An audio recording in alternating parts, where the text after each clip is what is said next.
Ikhwan fillah rahimakumullah.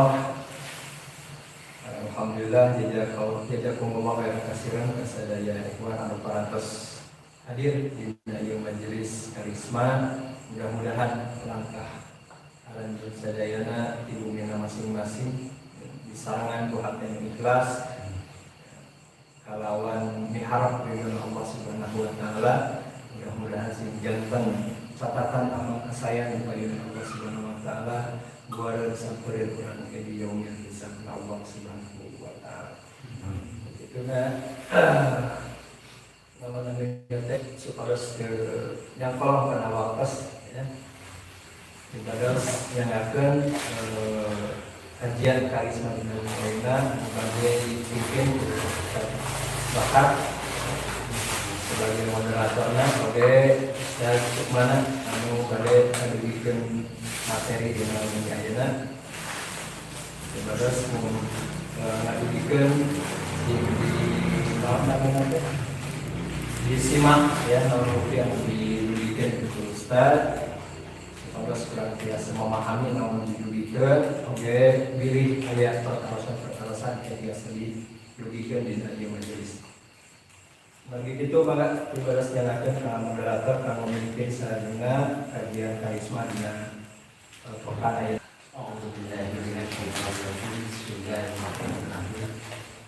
Assalamualaikum warahmatullahi wabarakatuh. Waalaikumsalam warahmatullahi wabarakatuh. Alhamdulillah. Wa bihi nasta'inu ala umuri dunya wa din wa ala alihi wa ashabihi wa man wala. Asyhadu an la ilaha illallah wa asyhadu anna Muhammadan abduhu wa rasuluh. Allahumma shalli ala sayyidina Muhammad wa ala ali sayyidina Muhammad amma ba'd. Ihram selawat kami salam dari rumah firasat dari dengan bulan sadaya yakni kami Nabi Muhammad sallallahu alaihi wasallam. Ihram kata Rasulullah dina para sahabat para tabi'in tabi'in tumpu di kaunang sadaya insyaallah umur salam tiba karena non baik untuk selanjutnya dicontohkan malah mandat jaga lantai apa asal itu semakin insyaallah.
Kayak unik anak kelas waktu senang tempat nah hasil.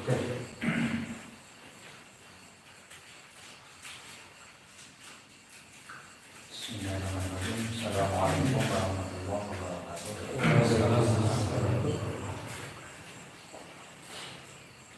Alhamdulillah alladzi arsala rasulahu bil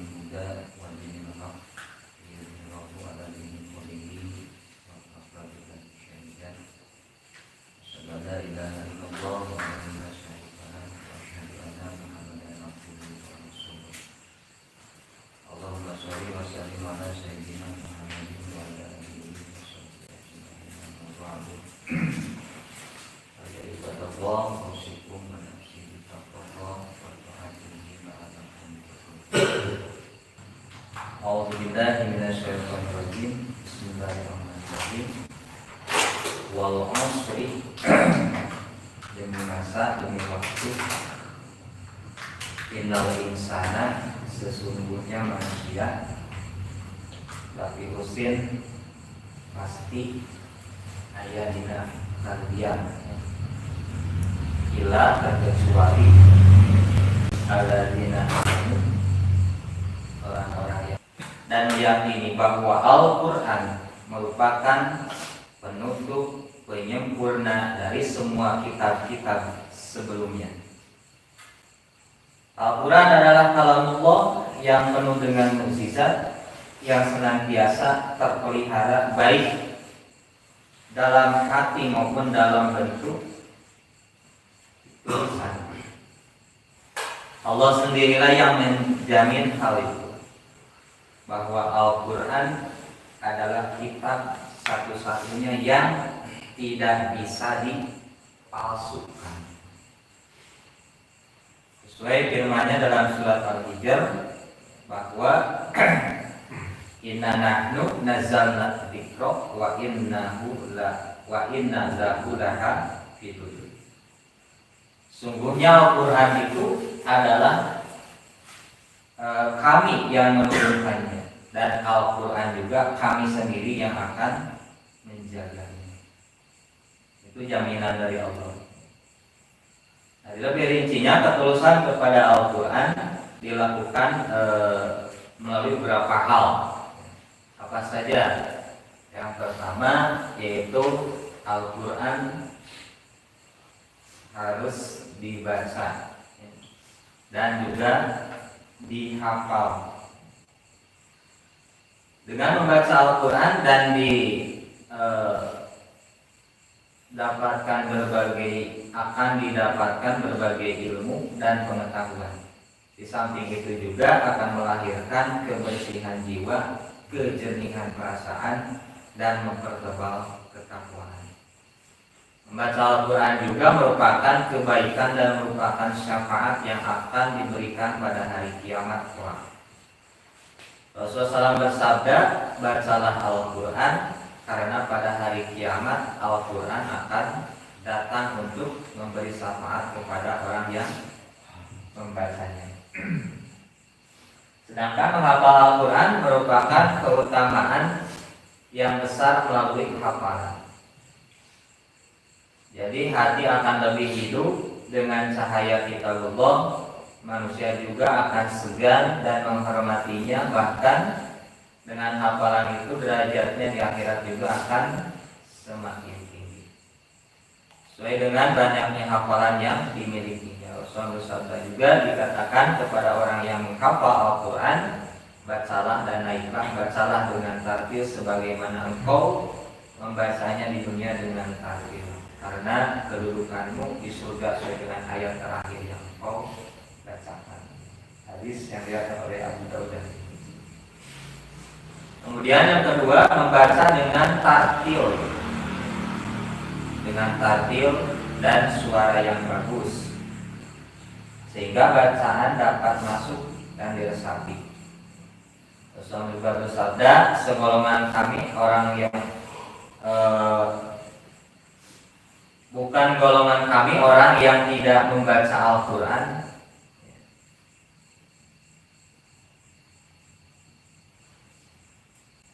Hadis riwayat Muslim.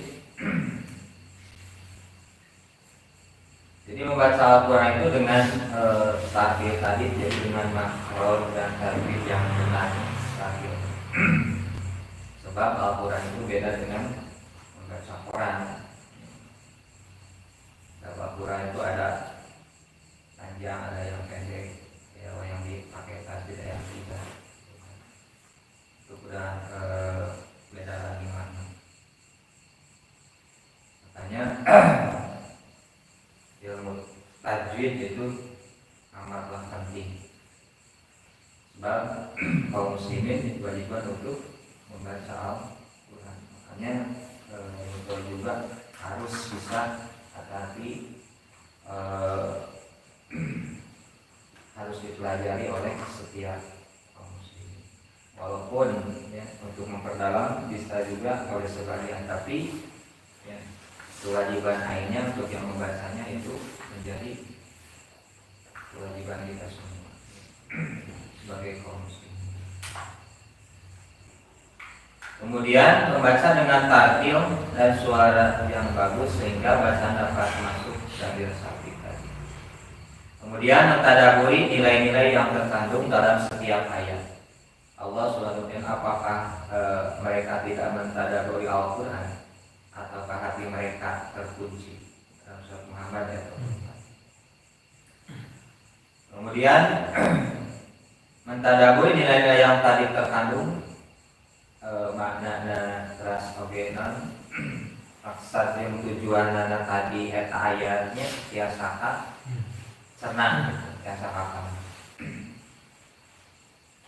Kemudian yang keempat mengajarkannya kepada generasi muslim. Alhamdulillah tadinya di awal barangkali mulai 5 tahun barangkali setelah Indra. Kan salah sahiji bentuk mengajarkan kepada generasi muslim termasuk anak-anak harus bisa membaca Al-Quran dengan baik. Itu kewajiban. Nah sehingga dalam mengajarkan Al-Quran tadi kepada generasi muslim agar mereka ikut berperan dalam menjaga Al-Quran. Pelajari dan mengajarkan Al-Quran adalah kunci kebahagiaan dan kemuliaan untuk Islam juga. Rasulullah bersabda bahwa khairukum man ta'allama Al-Quran wa 'allama, bahwa sebaik-baik kalian itu adalah yang mempelajari Al-Quran dan mengajarkan. Kemudian Al-Quran itu harus dipahami dan diamalkan. Tidaklah baik membaca Al-Quran namun tidak berusaha memahami. Dibaca oke menang pahala, mendapat pahala. Jadi yang lebih baik tadi bisa dipahami arti kata-kata, terus oke maksud dan tujuan itu ayat. Sehingga tidaklah baik memahami Al-Quran namun tidak juga mengamalkannya. Bagaimanapun buah dari membaca Al-Quran baru akan bisa kita peroleh, baru kita bisa rasakan setelah memahami dan mengamalkannya. Karenanya alangkah buruknya jika kita memahami namun kita juga tidak bisa alam. Jadi rahmatal alamin teh kita kakak orang di Indonesia apalagi Islam bisa kita tema lewat dakwahnya anu disebarkeun lewat nasihat-nasihatan sehingga berupaya untuk mencontoh akhlak dan adabnya, komitmen dengan sunnahnya, senantiasa mengambil manfaat dan pelajaran dari kehidupannya, ikut andil dalam penyebaran sunnah hadis di tengah-tengah masyarakat, dan ikut serta membantah berbagai tuduhan bohong yang dilemparkan para musuh-musuh Allah, para musuh-musuh agama Allah dan penentang Rasulullah SAW. Kemudian yang keempat, ketulusan kepada para pemimpin. Pemimpin orang-orang muslim adalah para penguasa. Wakil-wakilnya atau para ulama agar penguasa ditaati, maka penguasa tersebut harus dari orang Islam sendiri.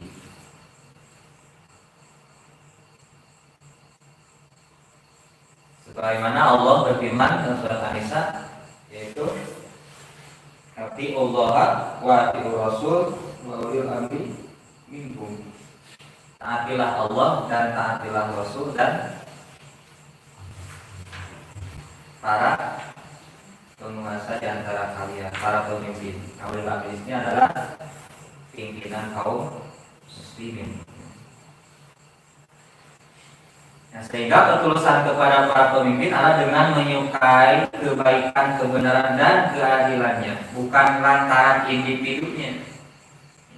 Soal resep jelema jaminan menjadi pemimpin. Juga karena melalui kepemimpinannya kemaslahatan kita bisa terpenuhi. Kita juga senang dengan persatuan umat di bawah kepemimpinan mereka yang adil, yang bisa mempersatukan umat kaum muslimin yang ada di dunia, bukan tersekat-sekat seperti sekarang institusi khilafah bahwa kepemimpinan seorang khalifah, kepemimpinan dengan kaum muslimin.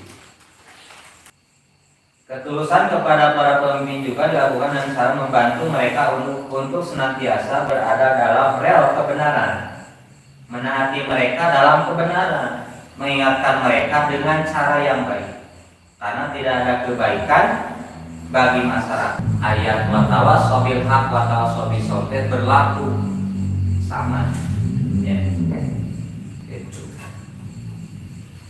lamun antara sepuh jeung urang kalihna, ya, watawasobil haq watawasobil shobir.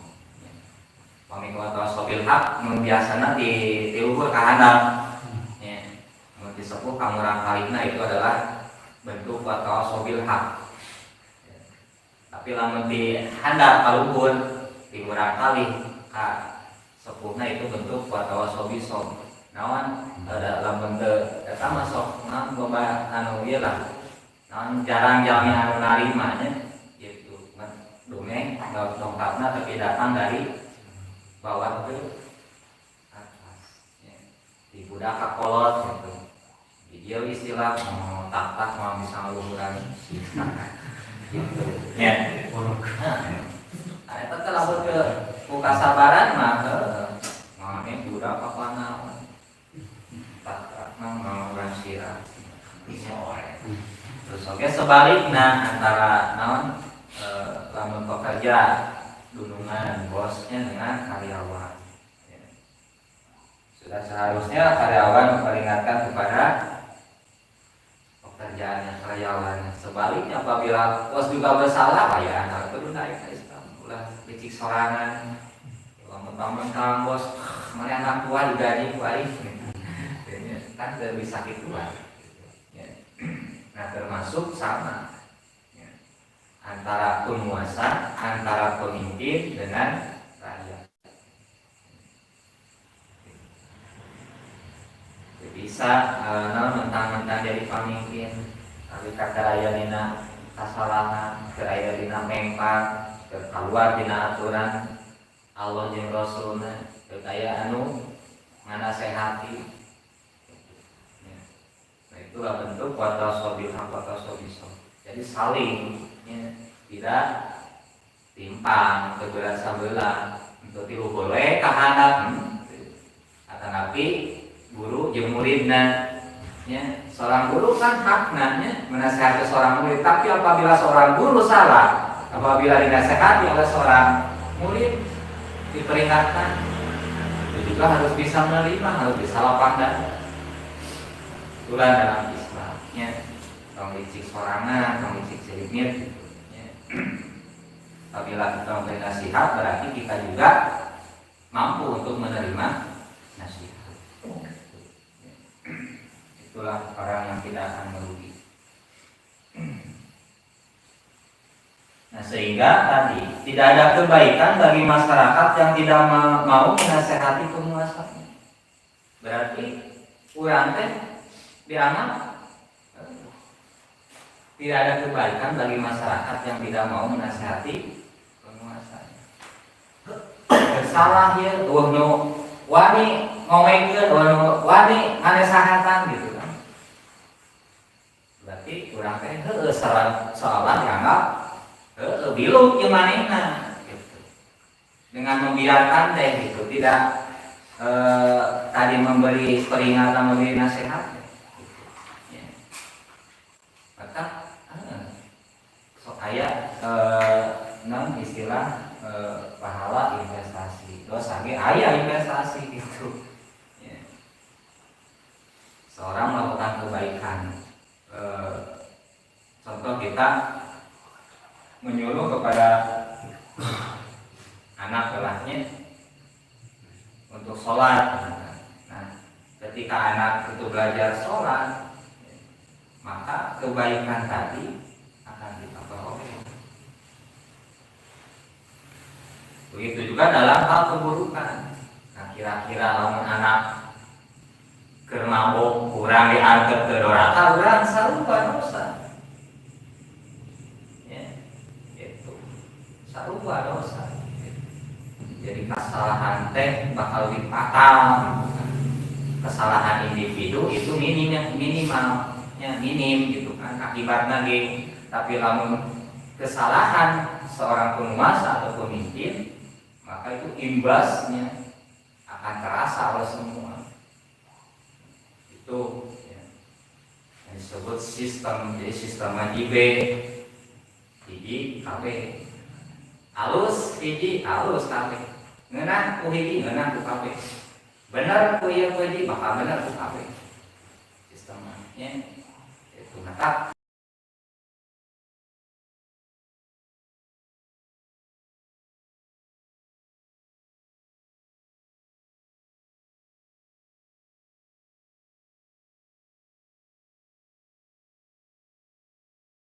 makanya apabila ada kemungkaran atau kezaliman yang menyimpang yang dilakukan oleh seorang penguasa, maka itu imbasnya akan terasa oleh semua.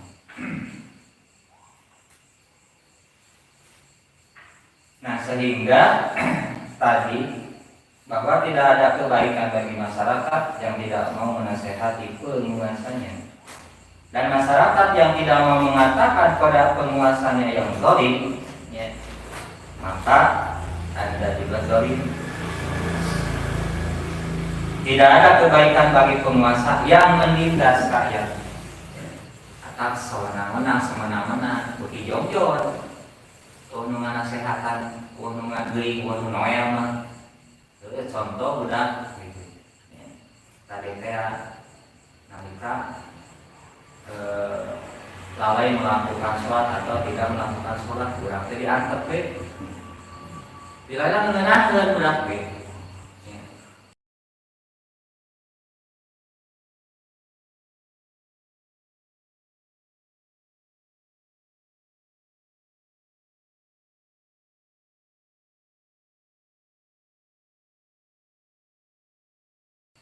Karena amar ma'ruf nahi munkar itu adalah tugas semua kaum muslim.